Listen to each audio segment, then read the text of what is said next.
So one of the things that has been put in this heart as a dharma, as a sharing in this lifetime, is to speak about reality and the love that we are.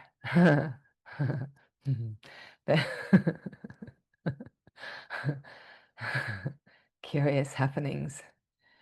Mm. Mm. So to speak about the nature of reality, the love that we are, the light that we are, what we are made of in truth, and actually not to collaborate with the delusion of the human condition and the human mind, right?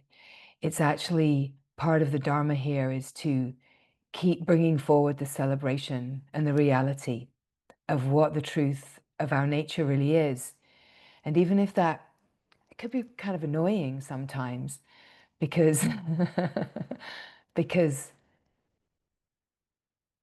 the message, the sharing that comes forward here, it's here to lift us out of the delusion and the false belief in separation and division and all of the ways that we want to keep ourselves small, right? Because a human mind in a human condition will continue to cycle in its smallness, will continue to tell its story, want to be witnessed in its story, want to just talk about it, want to try and process its way through it. And with great intention, it can be wanting to improve itself, wanting to process itself, and just be in this constant looping. And so a being such as this one is here to attempt to break that cycle for the ones that are ready to break that cycle, the ones that are ready to live at a different frequency and to actually recognize the true nature, and that the true nature is not something abstract, that the true nature is very practical.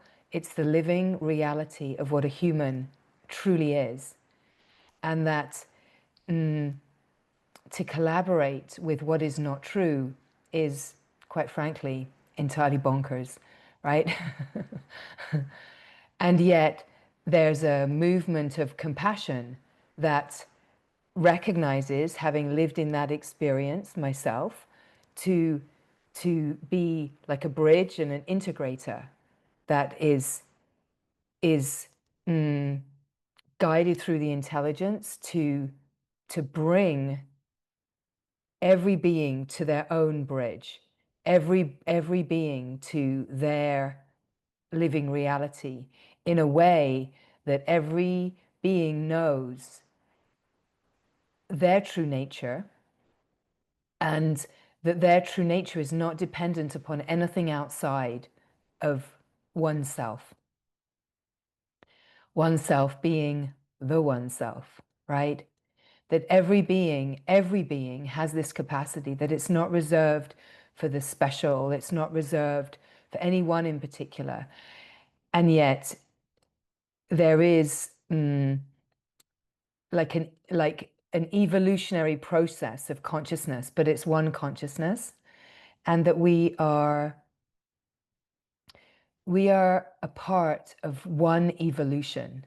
This is not a personal awakening. It's not a personal unfolding. Every being is playing their part perfectly, right? Every being is here to be the fullness and to accept the fullness of what a human life entails. And what a human life entails includes the challenges and the intensity and the belief in separation and being stuck looping, and the incredible potent possibility that in presence we know the truth of who we are, and we absolutely have this capacity to escape from the belief in separation and to free ourselves. And the whole grace of it is that we free ourselves, that no one can free us, that salvation is not in the external. however hard we seek, however far we travel, however an enlightened being we think we might encounter in the, the deepest depths of the Himalayas, the liberation is an inside job. Salvation is an inside job. It's all about freeing ourselves, because everything that's out there is a dream.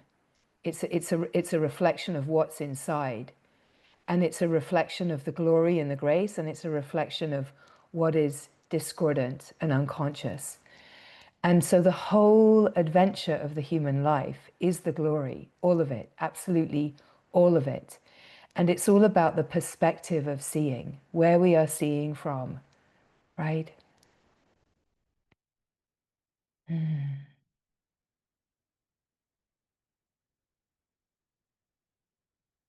So even if it feels like the message that's being shared here is the same, it might feel a little boring to the mind that wants to have a little bit more of a diverse experience, the mind that wants to be engaged in other things, the mind that wants to be having kind of experiences, wants to be having spiritual experiences. It might be like, oh golly, but it's, and of course the spiritual experiences, and wherever we're led, wherever we're guided, whatever we engage in, it's always going to reveal something to us. It's either going to reveal more of the grace and the glory, or it's going to reveal our delusion, right? And there's grace in all of it, equal grace in all of it, because we're here to free ourselves.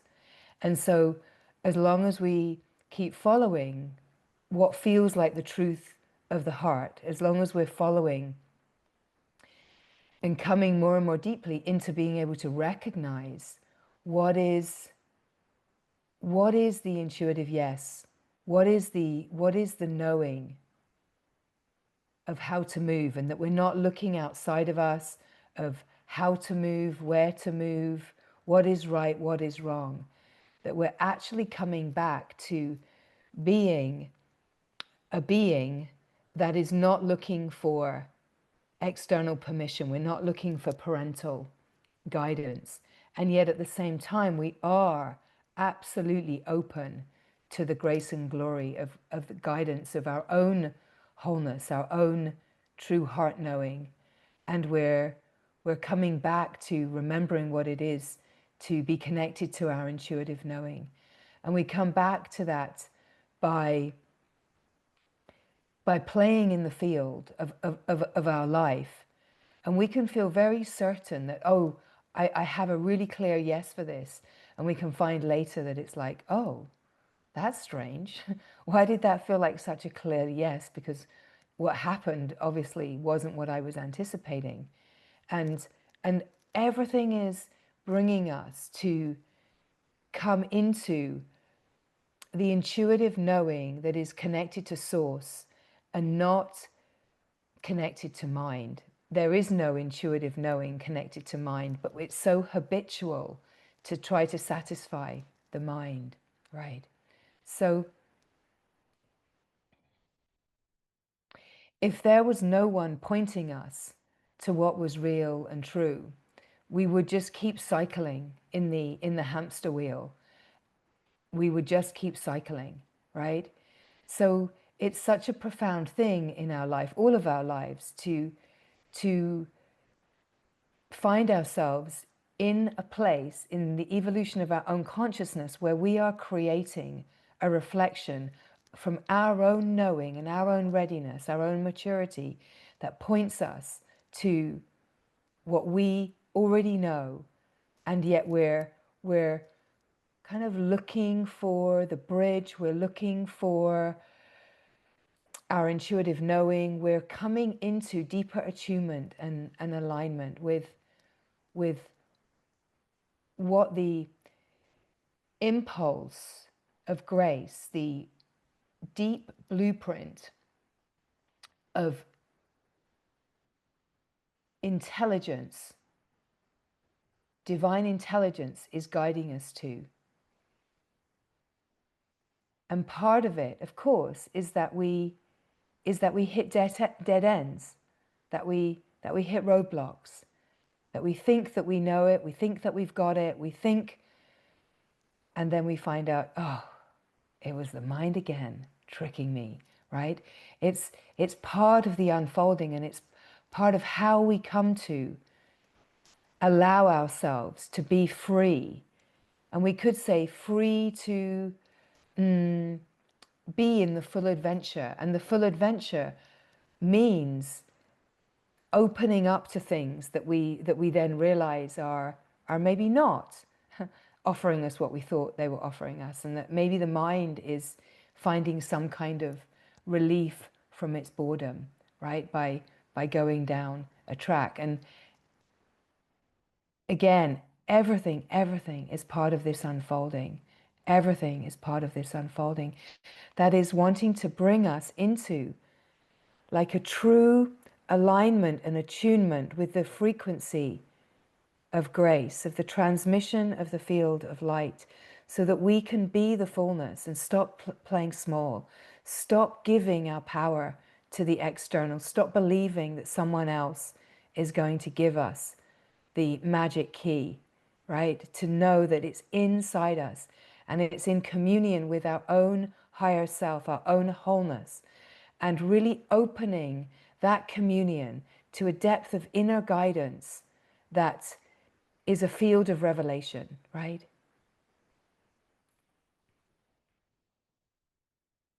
So as these words are coming, just noticing what is happening in the field, because also part of the Dharma here is to catalyze transformation, to catalyze and stir the field, right?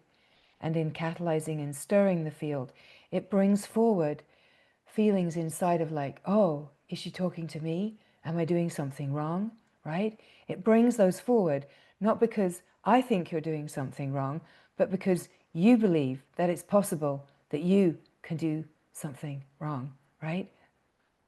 So it's always only about our own inner process.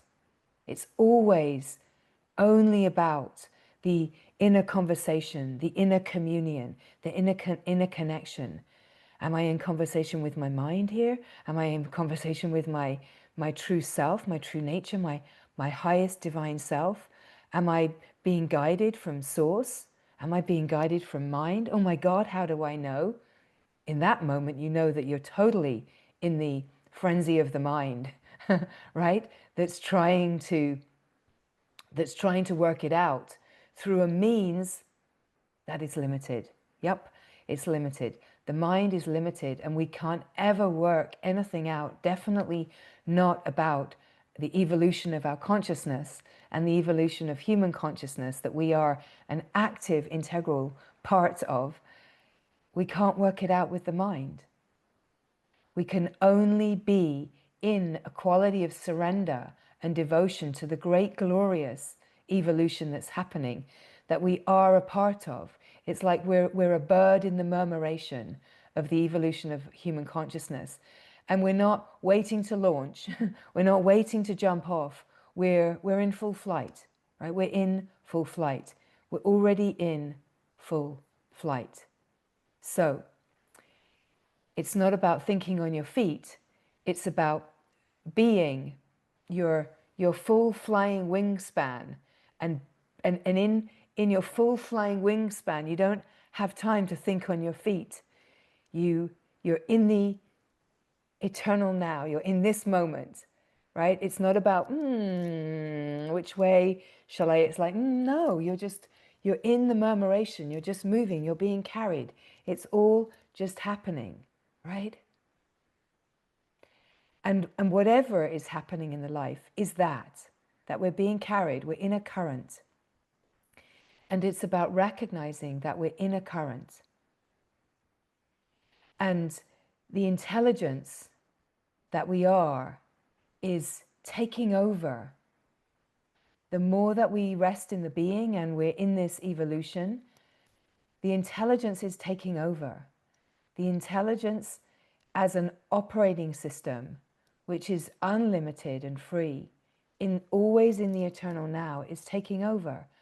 And whatever the mind thinks and wherever the mind thinks that we are, oh, I'm lacking, I'm not committed enough, I'm not worthy, whatever the mind is preoccupied with, the intelligence is taking over, right? Consciousness is evolving. It's happening. We're in it. We're not standing at the edge deciding, shall I jump into the pool? Shall I dip my toe in the river? Shall I paddle in the ocean of grace? No, you're already in, right? We're all already in. We're immersed. We're swimming around. We're flying around, right? We're in the adventure. We're fully in the adventure, right? So everything that's happening is part of that adventure. There's an intelligence that's taking over.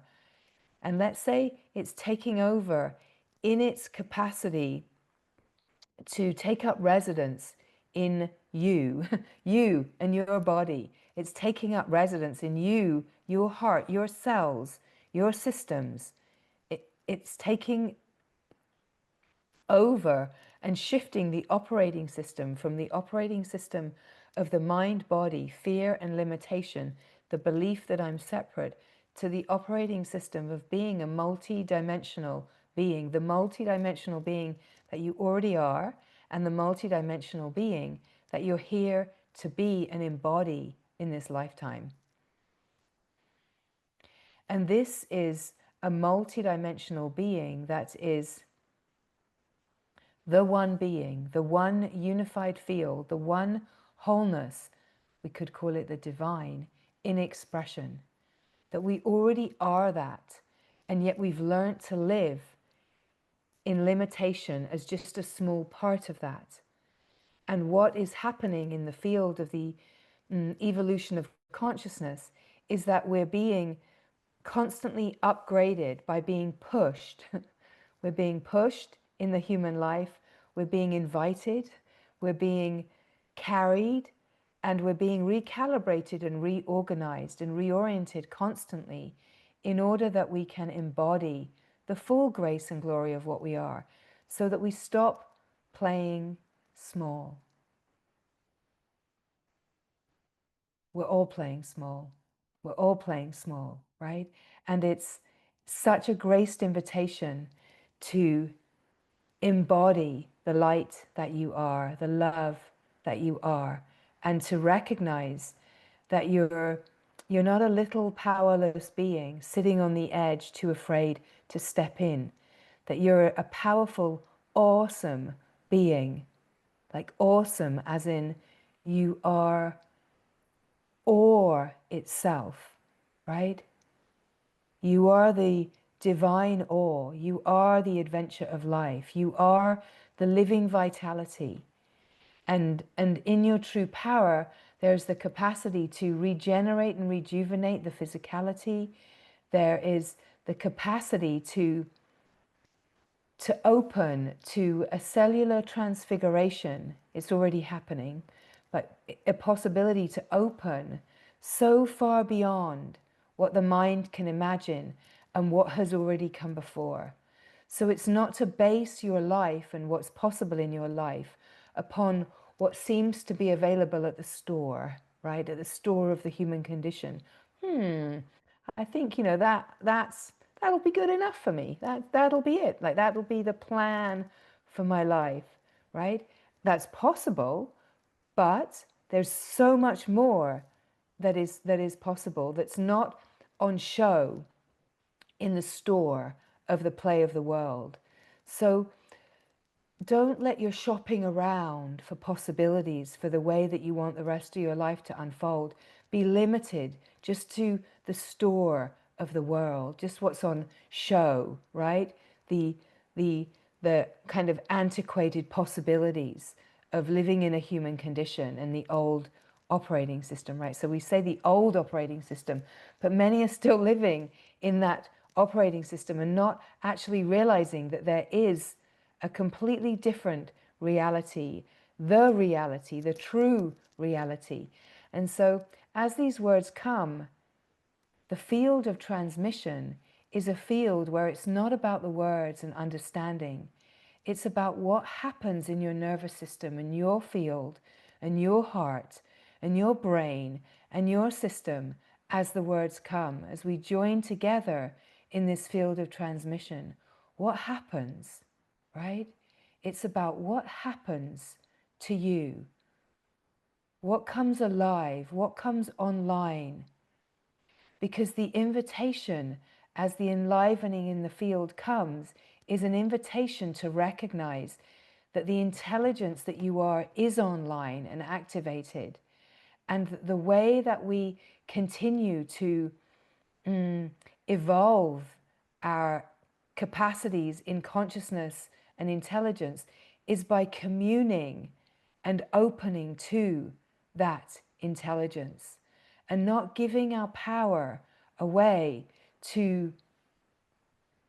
It's one of the things we have to be very aware of in the shop of the world, is that we shop around and we kind of go, well, it's not my favorite. It doesn't feel absolutely, but I'll take that. I'll take that. I'll take that as a possibility. It'll do.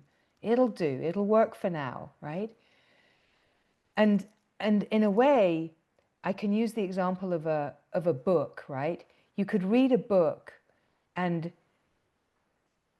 it can bring some ideas that you don't already know.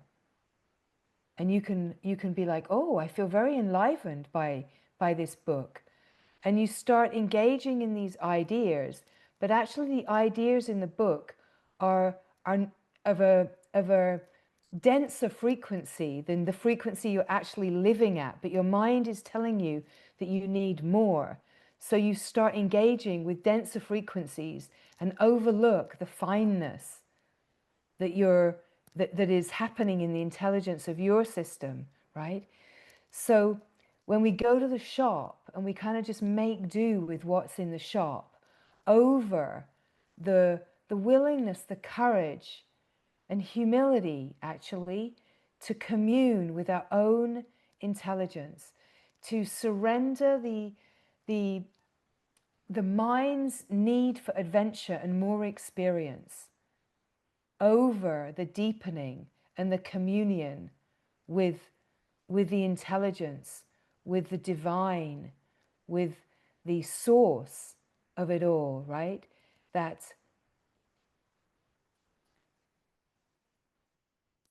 if we want to know the divine, that we let the divine be the guide, right? If we want to know the true self, my true self, what the true self is, we let the self be the guide, right? And in that, we come to a way of being able to attune when we know the heart's yes, that what the heart knows as the true nature. That true nature gives us an intelligent, intuitive knowing that isn't about making a decision. It's not about making a decision. It's about an inner knowing that is without question. If there's a question, we're not attuned to the knowing yet. And it's to wait until that knowing, because as well, we can try to push the river and not want to be in divine timing in the eternal now. We can want to have an experience now. So I need to know. I want to know. But one of the great graces of this unfolding is patience.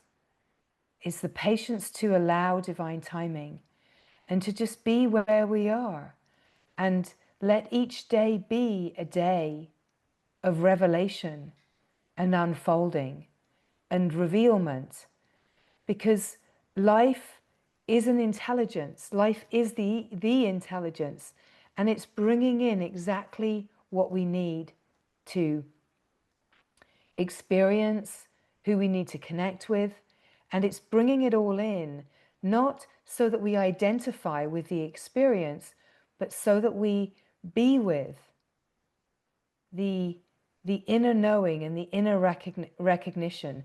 And we be just in the process of what happens in my system. What's happening for me? What am I being with? It's all about, what am I being with? What is here? What is happening? And being able to be with what is happening and not trying to get away from that and into the experience, right? So it's about discernment. And discernment can only truly happen when we are in the inner knowing of the being. We could say that the switch is that when I'm resting and connected to source, I don't need anything else but my connection to source to give me the truth, right? That the knowing of truth is an unquestionable knowing. And that unquestionable knowing also gives us an unquestionable knowing when it's just not right timing, that you don't have an answer because the answer isn't available right now, right? If the answer isn't available, then we're being invited into divine patience, right? Oh, but I need, this has to happen. It's like, no, it doesn't. That's just the mind's idea of what needs to happen. Grace knows. And when we shift operating system, we shift to this fluid flow where grace knows, and we're not in that adrenaline driven, I need coffee to get me going, and I need coffee to make me have enough energy to do the things that I want to do, right? We step out of that whole delusion that we need to override our energy system, override our intuitive knowing, and that we're operating in a way where we're just pushing, we're pushing and controlling, and all of that is protection, right?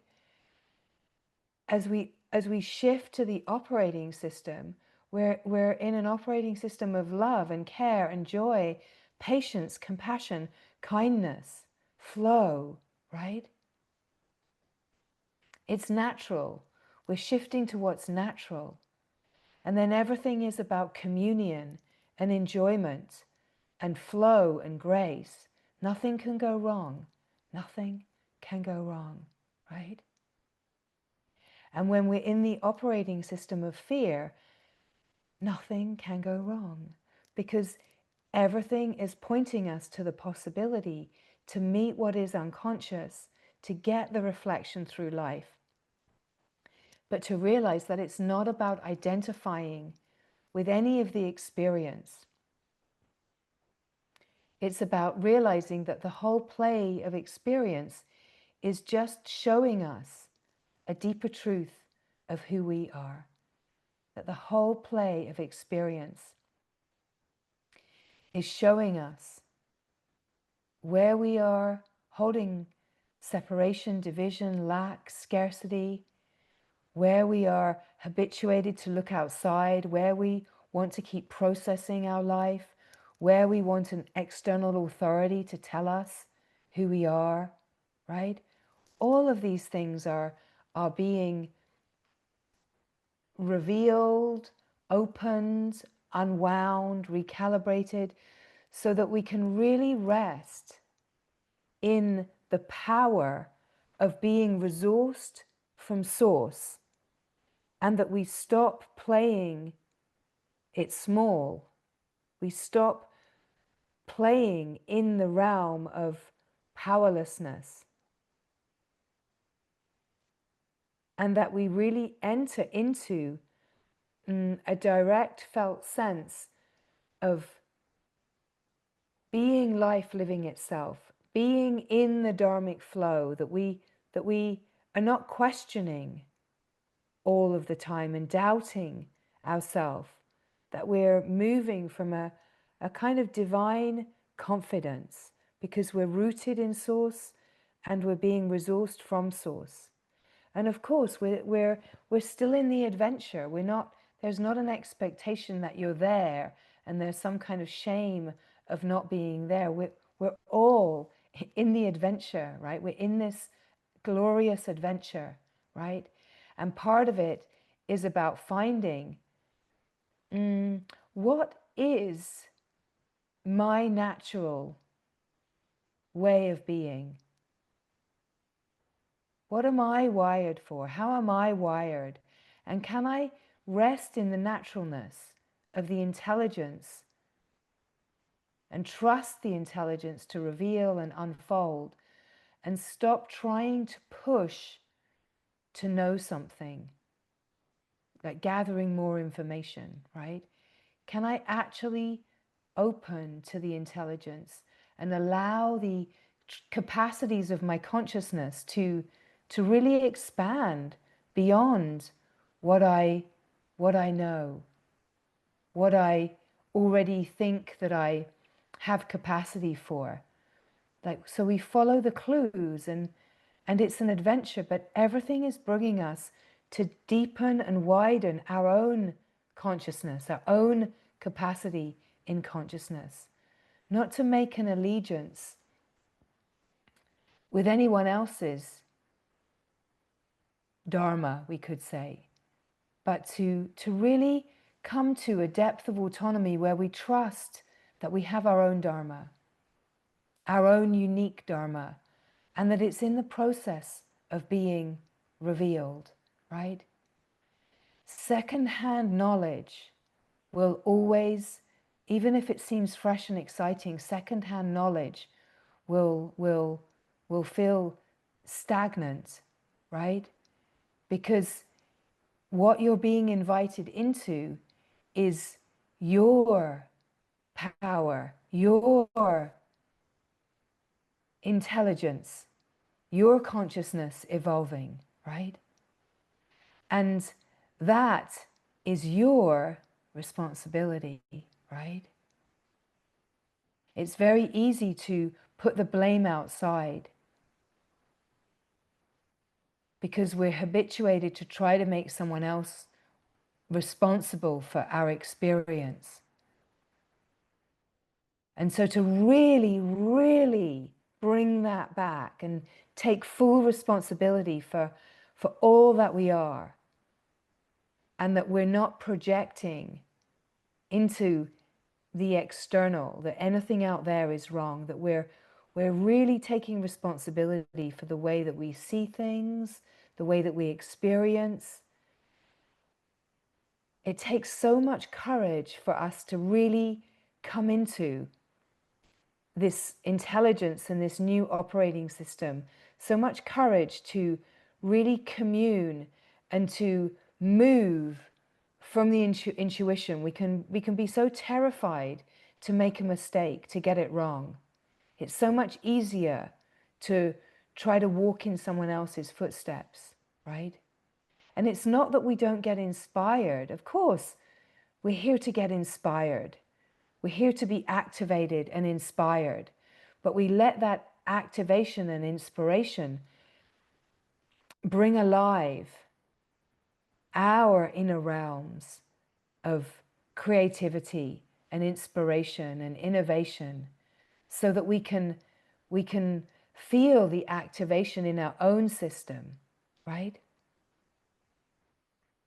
It's such a magical adventure, and we're so much more than what we have believed ourselves to be, and so much more than what the play of the world of limitation belief, that's the reflection of the human consciousness, collective consciousness right now, wants us to believe.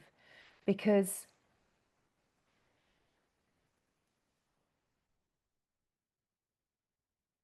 it's all about how connected we are to Source. Now, if the powers in the play of the world are not connected to Source and not moving from Source, their systems, the systems are not activated. Their light bodies are not activated. The subtle bodies are not activated and being used. Everyone has the capacity, but there's that movement from mind and limitation is a movement that believes that I need to try to get the power, or there's not enough, so I need to pull it in for me. It's a frequency of fear that cycles fear. And in a way, the more that we are being infused and activated in the subtle body and the light body, and we're being resourced from source, and we're recalibrating and refining the frequency that we're living at. It's very obvious to see when a being is not infused with light, is not moving from light, that the intelligence of the system of operation is not the system of light, of love, right? And it's not a judgment, it's not a making wrong, it's obvious to see, right? So we're not trying to operate within a world where the belief in separation is like the power. We're not trying to fit ourselves in, make it work, fit ourselves in, diminish ourselves in order to do that, right? It's about not diminishing ourselves and actually being, at this time, a pioneer and a way shower in the evolution of consciousness, and living more of the capacity of what we are here. And we might be like, well, I don't know that I'm a way shower, or I'm not here to be a guide, or like, that doesn't feel right to me. But it's not about taking a role or an identity. It's about your living frequency, right? Every being is here to be a living frequency of light, of love. And so it's not about understanding or trying to work it out in a mental way.